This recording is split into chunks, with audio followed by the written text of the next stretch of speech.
Ridiculous Fondling Cardboard.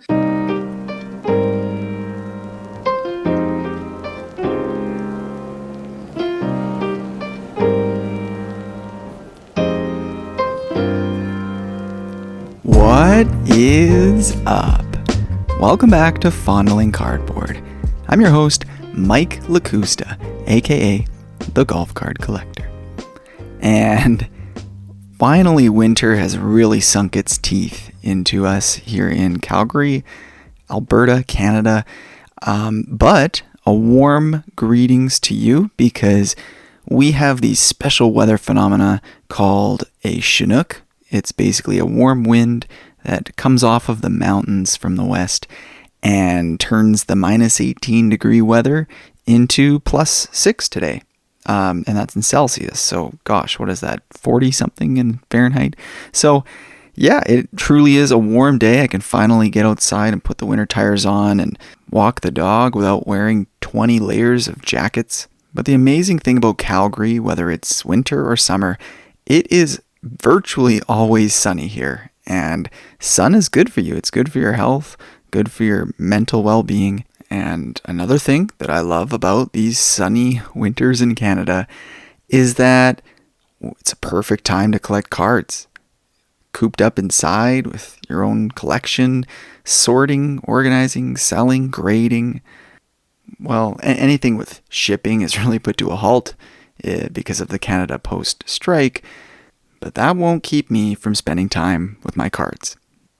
Today, we're going to do some holiday reflections since we're smack dab in the middle of the holidays between putting up Christmas decorations and finishing all of the Christmas shopping last week during the Black Friday sales.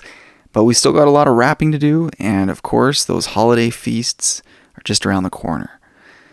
So we're going to talk a bit about how that connects to collecting and share some collecting updates and get into mailbag, where you submit questions either directly to me through messages or on the Golf Cards and Memorabilia Facebook group. And regardless of the number of questions that we get in the mailbag or the quality or types of questions we get, I don't care about that. I just love that you guys are interested in golf cards as much as I am, to the point of asking questions and stimulating conversation in the Facebook group and in our community at large. We all collected as kids, right? I imagine it's hard to get into this hobby of collecting little pieces of cardboard or grading them and flipping them, whatever, if it's not something that had some level of involvement in your childhood. And that's because collecting is a nostalgic thing. It takes you back to a point in history. And for me, it takes me back to points in my history, my past. Different points in my life that I want to connect with or stay connected with for one reason or another. In some cases, it could be that those were some of my favorite periods in my time and I just want to maintain connection with them. And in some cases, it could be tricky or challenging times in my past that I don't necessarily want to feel connected with, but that I love collecting because it's almost therapeutic. It's almost like I can relive that period in my life, but with the skill set and well-roundedness and mental fortitude that I have today. Like when I look at my Pokemon cards, for example, I still have a huge Pokemon collection, and over the past few years, I've even added a few Pokemon cards to my collection. Now, I don't play the Pokemon game, and I don't identify as a Pokemon collector, and honestly, I don't even really like Pokemon cards right now. Like, it's cool, I can keep them in storage, but it's not something that I want to display, or show off, or talk to my friends about. So why would I pick up a few Pokemon cards in the last few years if it's not even one of my lanes? Well, if you circle all the way back to episode 1 of Fondling Cardboard, which is the golf card collector's origin story, you will remember that there are no mentions of golf, really, in that origin story. It is an origin story of me as a card collector, not as a fan of golf cards. And a big part of that episode is talking about some of the challenges I had in my childhood and using cards to kind of cope through, childhood relationships with my parents, with moving to different schools, going to 6 different elementary schools by the time I was in 5th grade, using it as a way to make friends. It was an integral part of my life at certain stages, as it is now. And although I don't collect those cards that I did back then, I look at myself and I reflect as myself as a collector and as a person, and all the different lessons that a young kid is learning through family, through hobbies, through school. And I don't have intense anxiety or depression or anything along those lines, but I have things I work on. And where do those things stem from? Well, childhood. When you have a set of learning experiences, you are literally crafting the architecture of your brain and how it works. And when you've heard someone say, wow, that person has a beautiful brain, it's not just a figure of speech. It's that the literal neural pathways have been designed by their experiences just as much as nature. And so when I'm connecting to my childhood through cards or anything else, what I'm really doing is my own form of inner child therapy. Now, I hope you're going to hang in there with me, because this isn't a woo-woo episode or anything like that. But inner child therapy is an actual practice that I learned through a professional counselor. And it's all about understanding your inner child, acknowledging the inner child, and then reparenting the inner child. And the overarching theme is self-compassion. So to break that down a bit better, step 1, which is understanding the inner child, is just accepting that the inner child symbolizes the hardships and traumas and successes and triumphs that you've had as a kid, and that actually does influence the person you are today. Then step 2 is acknowledging the inner child. So that involves recognizing and accepting things that caused you, or in my case, myself, pain in childhood, and understanding the impacts that those had on me today. So my socialization as a kid, which was patchy, might have affected how I interact with my friends or my wife or my coworkers right now, or with my relationships with my parents. Alcohol can be a normal thing to have around the house, and in some households, a very healthy thing to have around. But it isn't and wasn't in my parents' households. And as a kid, I could kind of get a sense of that based on certain experiences, but the little child doesn't recognize that it's unusual, or in some cases inappropriate, or how to ask for help, or how to even just regulate your emotions when there's chaos around you.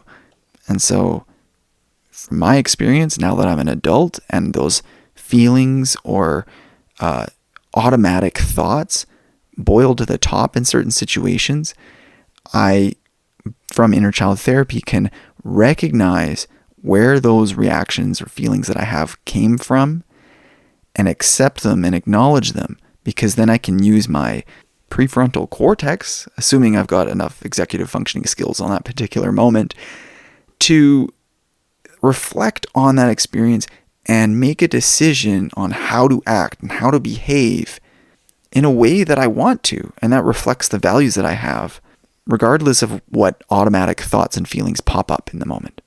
Now, if you're still following along and you're feeling a little uncomfortable with me talking about this level of therapy, you're probably not going to like the last step, but the good thing is it's the last step, and that is reparenting your inner child. And so this involves basically visualizing the childlike part of yourself. And in my case, I visualize myself sitting next to myself as a child. So my adult version sitting next to my child version, and basically coaching them or comforting them, or, heck, even just sitting in silence but being a presence for them in the case of loneliness. And that aspect of self-compassion can really help your brain figure out new ways to cope and regulate with the world around you and with things that might trigger unsettling events from your childhood. Now, you might be wondering, what does this have to do with sports cards at all? And you probably got a kick out of picturing me just sitting there with my eyes closed, visualizing hugging myself as a child.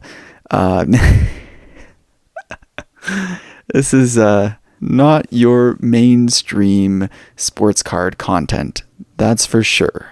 But the holiday season always brings up this reflective quality in myself. And right now, I was feeling inspired by a question that came from the Stacking Slabs podcast. And Brett McGrath asked, what's one change you've been thinking of making in your collection, and what's holding you back from making that change? And I was reflecting on that. I was upstairs washing the dishes, listening to the Stacking Slabs podcast, and I thought, I don't really feel like there's a change that I want to make in my collection, but I do have a direction that I want to go. And that was inspired by fondling through my cards and figuring out which ones do I love the most. What am I feeling the most inspired by? And it was this weird 90s inspired theme that was connecting with me, that resonates with me right now the most. And it's because I am looking for some kind of link to my childhood. Now, is it that I'm looking for a therapy session every time I flip through my cards? No. It's wanting to take me back to that time frame for tons of reasons. My childhood was great in a lot of other respects, and I got to participate in a lot of pop culture and sports and other things that I just loved being a part of from that time. And of course, precious metal gems and star rubies are some of the biggest inserts from that era, the whole metal universe. And of course, golf did not have any cards. And so in 2021, when we got Metal Universe Champions, and there are a handful of golfers in the checklist, I was so hyped up when that set came out. And it's a flame that has persisted. I never get tired of getting more precious metal gems and star rubies. Now I've become a little more picky. I like collecting certain styles. I prefer the retro variations, even if it's just the retro red out of 100. Actually, there's only 90 of them because the first 10 are green. So the retro reds and greens are definitely the most attractive to me. However, I also have a rainbow of my Matthew Wolf, and the one of one purple is not retro. And when I say retro, it means not only is Upper Deck or Skybox, owned by Upper Deck, giving it a retro designation for that style of precious metal gems, but retro also means that it's in the actual stylings of a precious metal gems set that was printed originally back in the 90s. So the base set cards, which also have precious metal gems variations, they don't have that retro designation. But those more modern precious metal gems also have a place. I love the purple one of one, and I believe in 2023 we had these gold one of one precious metal gems. I think anyways, because there's a gold out of 50, so I didn't quite understand how there was gold one of one and gold out of 50 retro PMGs. It's because the retro is out of 50 and the non-retro is a one of one. Anyways, I'm getting into some nuance. This is a style of card that I am feeling inspired by, that I was hyped up about, and the hype never really died for me.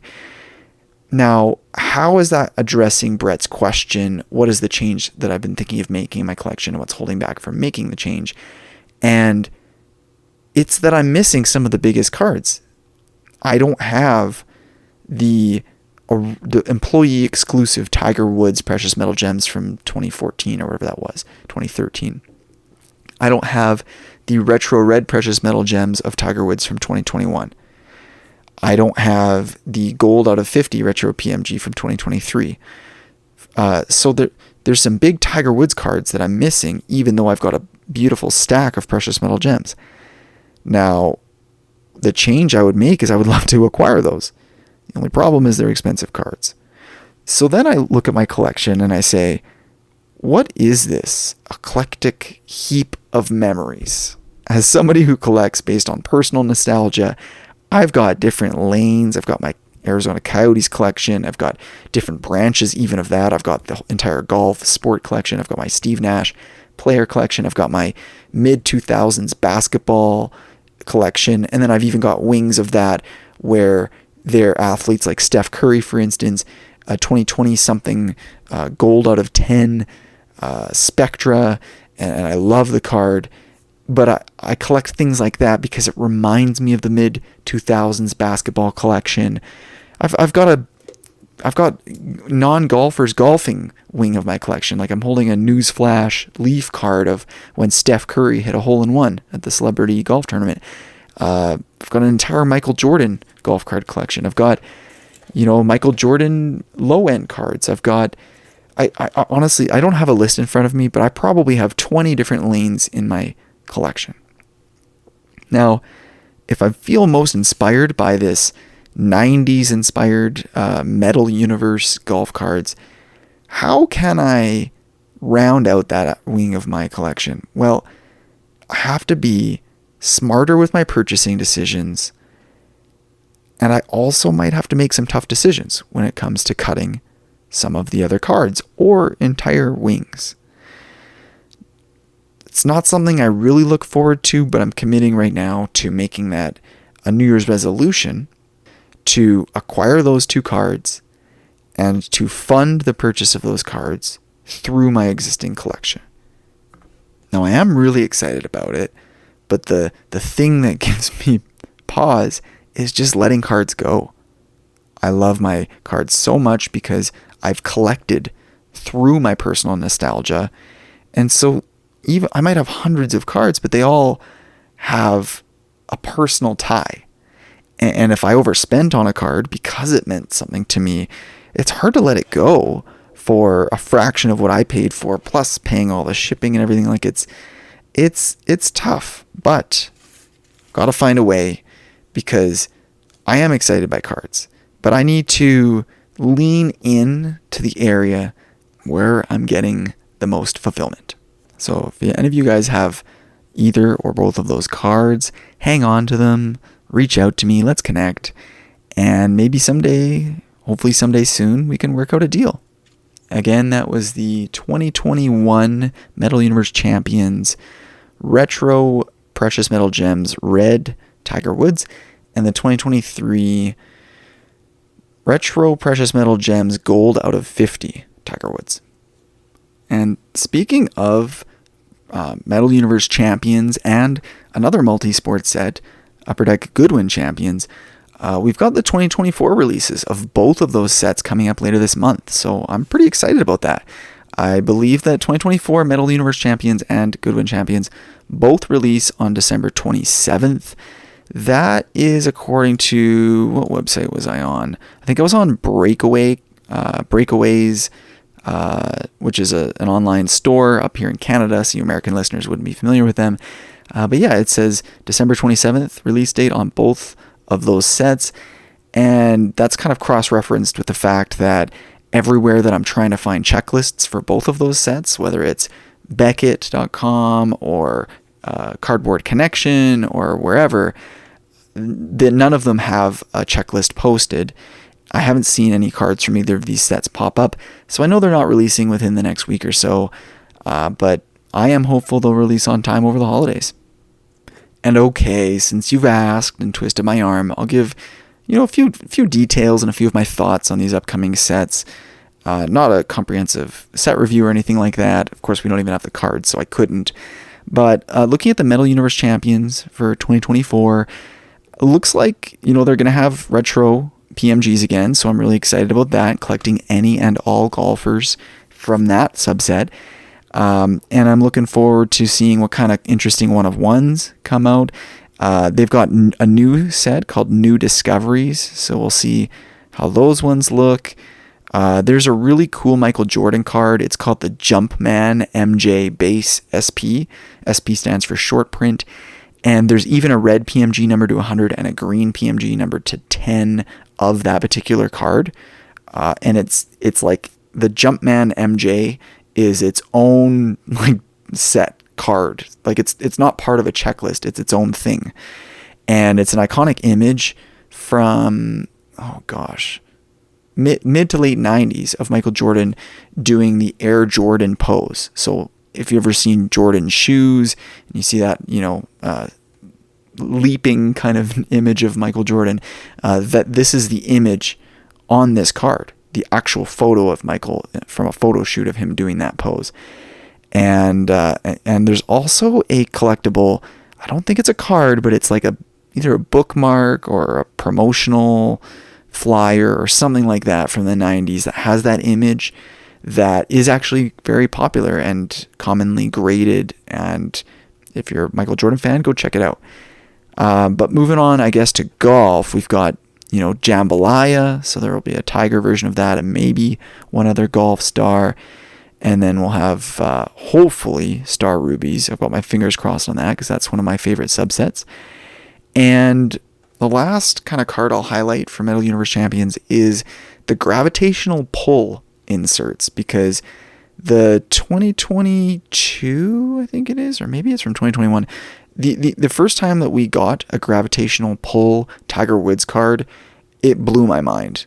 I think I saw it on some Instagram reel of somebody pulling the tab and kind of showing how the background of the Tiger Woods card, I don't even know how to describe it. It's almost trippy. Like it creates a very stunning visual effect. I suggest, go check it out. I recommend it if you haven't heard of these cards before. And they're not cheap. Like it doesn't look like anything crazy fancy on face value, but once you pull it and you see the cool aesthetic that it does, it's just the epitome of what 90s sports card collecting was all about. It's just so damn cool.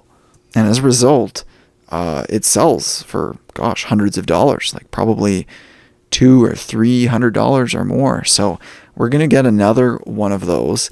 And that'll be nice because those of us who might not be able to afford the first copy of that card, the first year that it was created, at least we'll have other chances in maybe 2024 or subsequent Metal Universe Champion sets to pick one up of our favorite Tiger Woods gravitational pull card. And just to hit on Goodwin Champions quickly, the things I'm excited about really are established properties that I already know, love, and respect from Upper Deck, such as Exquisite. So hopefully we'll get some retro Exquisite rookie autographs or RPAs, and Platinum. And of course, Platinum stems from OPG Platinum, and it brings over a lot of the chromium style cards and the parallels that come with OPG Platinum hockey, except we get it with some golfers and other multi-sport athletes from Goodwin Champions. So obviously I'm based on devoted episodes of my past in Fondling Cardboard, I'm a big fan of the cosmic parallel of Platinum, and that displays space and the cosmos behind the featured player. And they used to be serial numbered out of 99 in the inaugural set in 2021. Since then, they've all been out of 199 for Cosmic. I'm still holding out hope that they might reduce that numbering, because for OPG Platinum Hockey, they've actually numbered the Cosmic parallel out of 65 for the longest time. So, Goodwin Champions, come on, get on the out of 65 train. And I haven't looked through what the parallels will actually be, but if anybody's from Upper Deck is listening, the one parallel that would absolutely blow my mind, and I honestly don't think it's that far of a reach to get it, would be if the Seismic Gold parallel from OPG Platinum got to be transferred over to Goodwin Champions, and we got to get a Seismic Gold Tiger Woods card, or Seismic Gold whoever the current, rookie is or star is. Heck, even guys from 2021, Colin Morikawa, Matthew Wolff, whoever, those would be so freaking cool. Because a big focus on my Arizona Coyotes team collection right now is trying to get at least one seismic gold card of every player to have ever played on the Arizona Coyotes. And when I say that, I mean just guys who actually have OPG Platinum cards. Of course, there's going to be second and third stringers who don't even have hockey cards. But for those who do, I want a seismic gold card. And those are serial numbered out of 50. But Upper Deck, if you give it to us in Goodwin Champions, I really want you to keep it as 50. Like I really, really want you to keep it at 50. But if you must change it, I guess that would be okay. As long as it is serial numbered. So if you serial numbered it out of 10 or 25 or kept it out of 50 or heck, even made it out of 99, so be it. I would collect the heck out of those. Just please nothing in 100 or more. And the last thing I'll mention about both Goodwin Champions and Metal Universe Champions is that in terms of golfers, there's not a lot of names spoiled on the website that I've been using, the Breakaway online store. They only mention Tiger Woods and Rose Zhang.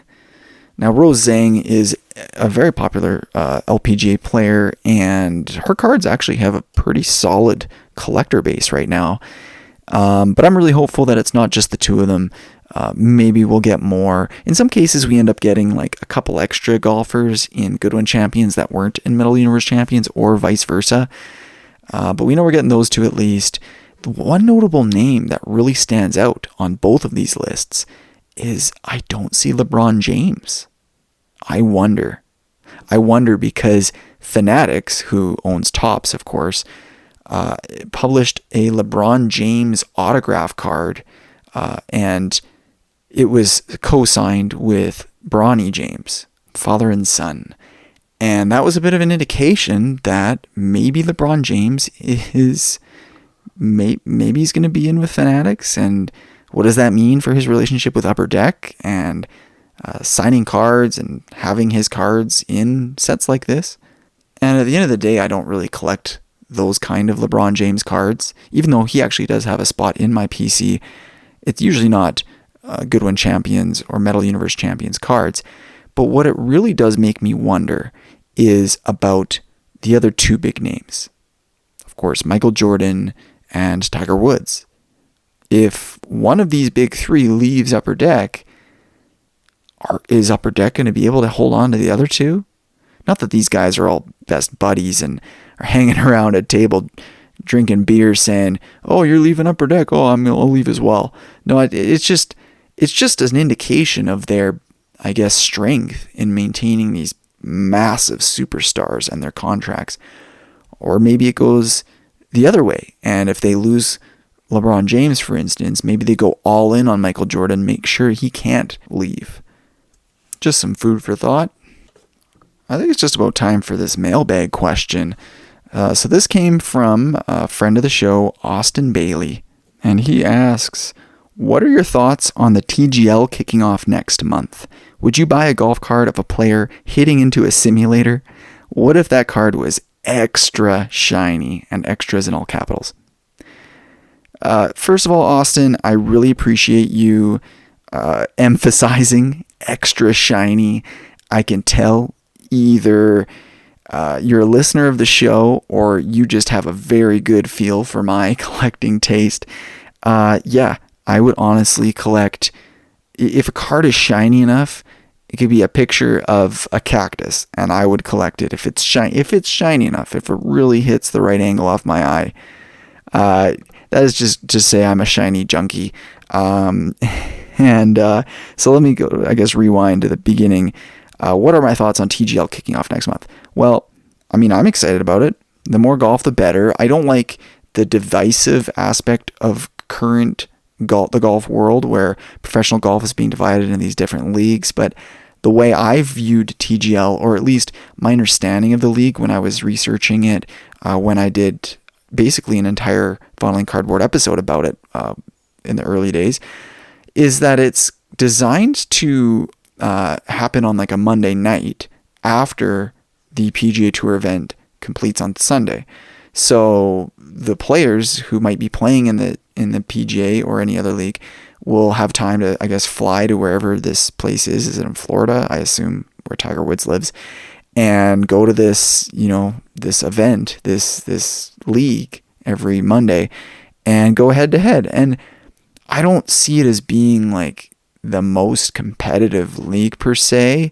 It's almost like a shiny version of beer league, softball, slow pitch, whatever, for these professional golfers. I think, of course, when it comes down to the wire, they're going to be really competitive against each other. But I mean, I think they're going to approach it in the right way of having maybe some funny commentators, miking the guys up, hearing their banter. Heck, roll up like a bar stool and high table for them to chill at, like between shots. Like this is something I think I would enjoy watching. I just don't take it that seriously, and I hope that the TGL League also doesn't take itself that seriously. So Austin, I hope that kind of makes sense. A little bit of a long-winded answer, and that TGL episode that I referenced was way back over a year ago, November 10th of 2023. So go check it out, because we talk about not only the TGL League, but the future of golf cards, game dated moments, and starting a new PC. So it's kind of funny to get a snapshot of time, because, whatever the future of golf cards was over a year ago, I'm sure if we rewind and listen to it, some of that probably came true. And some of my personal predictions might have been absolute bogus. And to finish up, I guess, Austin, would I buy a golf cart of a player hitting into a simulator? Yeah, why not? I mean, it depends on the player. Like, if it's someone who got recruited out of college to go play the TGL League and that's all he does, no, probably not. Unless they were part of a set. Like if the TGL League had a deal with Upper Deck or Panini or Fanatics, and they could print these cards, and if they happen to be shiny enough, then I would absolutely collect not only like the big names, but I would probably collect an entire set, right? I'd go for an entire set of the refractors, or I'd have my team, and the team might have one or two players I really like, and then I might have a couple of nobodies, and then just to round out the team collection, I'd want all of their gold cards or whatever. So this is a bit hypothetical, because I don't know how all this will actually shake out, but yes, I would collect their cards, especially if they're extra shiny, and I don't care too much about it kicking off next month, but I think it'll be cool. Thanks again, Austin. I love when you guys reach out with questions or when you respond to the posts in Golf Cards and Memorabilia for the mailbag, and if you see one of these pop up and you know the answer to a question, or you have some opinions to share, feel free to chime in. Like, this isn't just for me to answer on the recording of this episode. I love when all you guys interact with each other and stimulate the group, because it affects Facebook's algorithms. So now the golf card content is going to be popping up in other people's news feeds more often. And then that just creates a positive cycle, and people will be more excited when they see the posts, when they see more activity. There's more questions to respond to, more debates to get sparked. So don't be shy, get in there. And now I'm going to take that question that I heard on the Stacking Slabs podcast, and I'm going to pose it out to you guys. I talked about what kind of change and evolution I'm looking for in my collection, and what's holding me back, which was budgetary. And so for you, what's one change that you've been thinking of making in your collection, and what's holding you back? I want you to reflect on your own journey. I have on mine. I will continue to do so every episode of Fondling Cardboard. When I stop sharing stories and reflecting, turn the mic off and close the doors, because that's the day that I'd be done. The last couple weeks, we had some awesome episodes.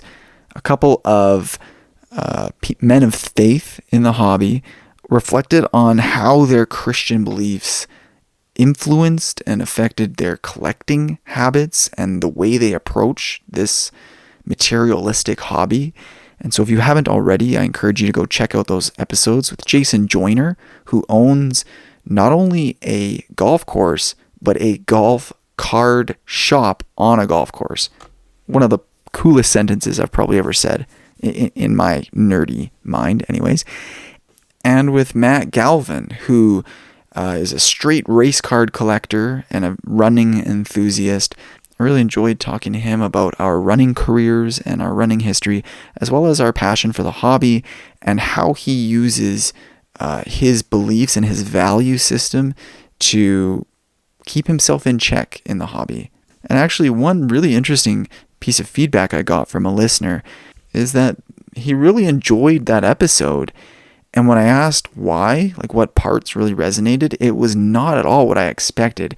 He said that he liked when Matt talked about taking a break from the hobby.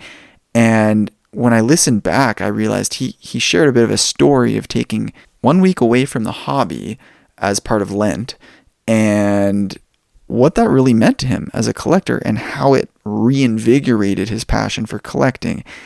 And this is what the listener was also going through and was doing it in a structured way, and kind of shared with me how he was planning on maintaining his content creation, why he wanted to take a break over the holidays.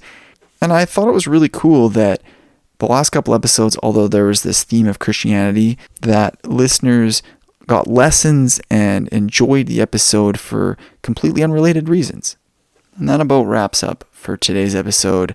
We covered a lot of subjects. I mean, all the way from inner child therapy to Metal Universe champions and Goodwin champions to the new Tiger Woods Golf League.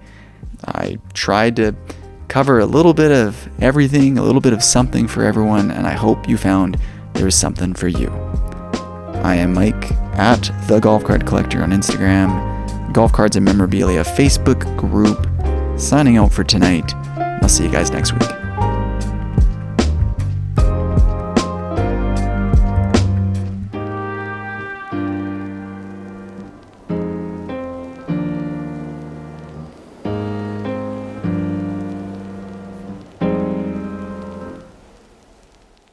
Ridiculous golf card collector.